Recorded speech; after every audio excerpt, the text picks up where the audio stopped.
किसानों को गुलाम बनाने वाले तीनों काले कानून को वापस लेना होगा।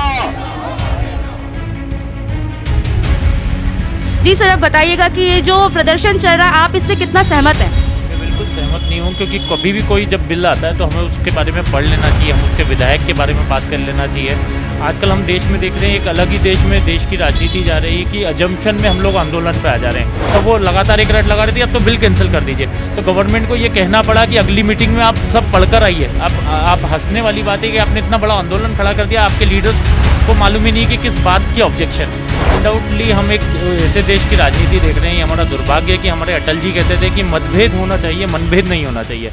नमस्कार, मैं हूँ गरिमा और आप देख रहे हैं दी कंटाप। चूँकि दिल्ली में बहुत बड़ा लेवल पर आंदोलन चल रहा है, लेकिन उसी के साथ में कुछ व्यापारी लोग भी हैं। जिस तरह का प्रदर्शन वहाँ पर किया जा रहा है, लोगों का ये मानना है कि कहीं ना कहीं किसानों को मैनिपुलेट किया जा रहा है, उनको भड़काया जा रहा है इस किसान आंदोलन के खिलाफ। तो हमारे साथ में कुछ और भी व्यापारी लोग हैं जो कि क्या कहते हैं कृषि कानून विधेयक 2020 जो कि अभी लागू होने वाला है या हो सकता है, उसके बारे में इनकी क्या राय है, आइए चलिए जानते हैं। जी सर, आप बताइएगा कि ये जो प्रदर्शन चल रहा है, आप इससे कितना सहमत हैं? मैं बिल्कुल सहमत नहीं हूँ, क्योंकि कभी भी कोई जब बिल आता है तो हमें उसके बारे में पढ़ लेना चाहिए, हम उसके विधायक के बारे में बात कर लेना चाहिए।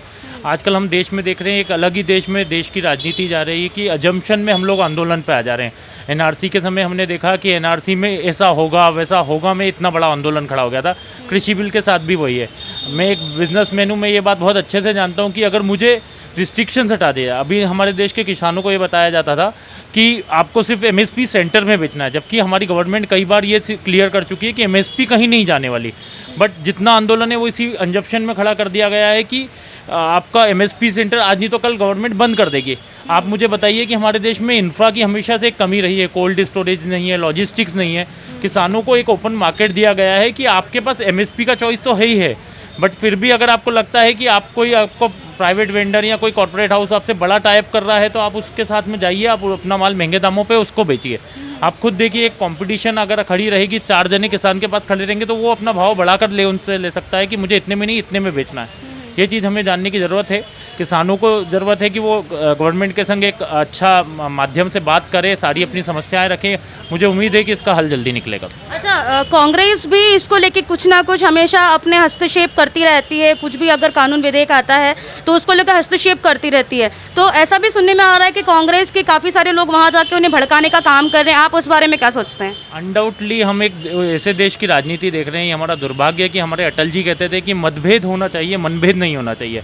हम ऐसे विपक्ष को बिलोंग करते हैं जहाँ पर विपक्ष हमेशा एक अच्छी भूमिका निभाए जहाँ देश की बात है। आज अगर आप देखेंगे तो कई सारे इश्यूज़ को जिंदा कर दिया गया है। लाइक खालिस्तान इशू जो ख़त्म हो चुका था उसको जिंदा कर दिया सिर्फ अपने स्वार्थ को साधने के लिए कांग्रेस ने। उन्हें ये बिल्कुल नहीं करना चाहिए।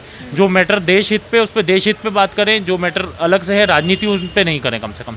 अच्छा, ठीक है। तो ओवरऑल आप जो कानून विधेयक आया है आप उसका समर्थन करते हैं? मैं हर उस कानून का समर्थन करता हूं जो सबके लिए भले के लिए हो। अगर किसानों को कोई प्रॉब्लम है भी तो सेंटेंस के थ्रू बात करके गवर्नमेंट से उसको क्लियर करना चाहिए। अब आप कल की मीटिंग के बारे में अगर आप पढ़ते हैं तो आपने देखा होगा कि जो किसान नेता थे जब वहाँ पर बैठे और हमारे गवर्नमेंट ने जब उनसे पूछा कि आप किस पॉइंट से, बिल के किस पॉइंट से सहमत नहीं है, तो वो लगातार एक रट लगा रही थी अब तो बिल कैंसिल कर दीजिए। तो गवर्नमेंट को ये कहना पड़ा कि अगली मीटिंग में आप सब पढ़कर आइए। आप हंसने वाली बात है कि आपने इतना बड़ा आंदोलन खड़ा कर दिया, आपके लीडर्स को मालूम ही नहीं कि किस बात की ऑब्जेक्शन है। वो सबसे बड़ा पॉइंट है। अच्छा, तो कहीं ना कहीं जागरूकता की कमी नज़र आ रही है, आप ये कहना चाह रहे हैं? एग्जैक्टली, जागरूकता की कमी तो हमारे देश में आप भी जानते हैं कि मोदी जी के पहले हमारा देश का जो युवा है वो पॉलिटिक्स में ही इंटरेस्ट नहीं लेता था। तो अभी जो है हम लोग धीरे धीरे पॉलिटिक्स के बारे में जानने लगे। हम लोग जो कि एजुकेटेड वर्ग है, यूथ वर्ग है देश का, तो आप किसानों से क्या एक्सपेक्ट करते हैं? वो लोग तो मुश्किल से पॉलिटिक्स के बारे में सुनते समझते हैं। उनके 4 नेता खड़े होकर बोलते हैं कि यहाँ पर आपको प्रॉब्लम है, तो उनको लगता है कि प्रॉब्लम है, लड़ना चाहिए तो लड़ना चाहिए। वो बात सबसे बड़ी है। अच्छा, एक चीज़ की और गारंटी, लोगों को इस बात का डर है कि बाहर अगर वो अपना सामान बेचते हैं, अपने अनाज को बेचते हैं, तो उन्हें प्रॉपर मूल्य नहीं मिलेगा उस चीज़ का। उस पर आप क्या सोचते हैं? देखिए, गवर्नमेंट का एमएसपी सेंटर है और रहेगा, ये गवर्नमेंट कई बार क्लियर कर चुकी है। आज जिस दिशा में जा रहा है, हमारे पास कंजप्शन की कोई कमी नहीं है। प्रॉपर कमी है तो कुछ चीज़ों की कमी है। प्राइवेट प्लेयर आने से ये होगा कि आप निगोशिएशन स्टेज में आ पाएंगे। आप उनसे बोलेंगे कि ये चीज़ सरकार में से 20 में खरीदी, मैं आपको तभी दूंगा जब आप 30 में खरीदोगे।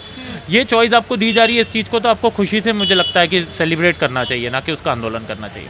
अच्छा, तो आपने इनकी राय यहाँ पे सुनी। इनके अनुसार जो कानून विधेयक आया है, कृषि कानून विधेयक आया है, वो बिल्कुल सही है। किसानों को थोड़ा समझने की ज़रूरत है और जिस तरह का आंदोलन प्रदर्शन दिल्ली में लगातार पिछले 7 दिनों से आज 7वां दिन है, तो उसके लिए किया जा रहा है, तो इसमें थोड़ा सा विचार करने की ज़रूरत है, आपसी सहमति की भी ज़रूरत है और एक अच्छे से जागरूकता की सबसे ज़्यादा ज़रूरत देखने को मिल रही है।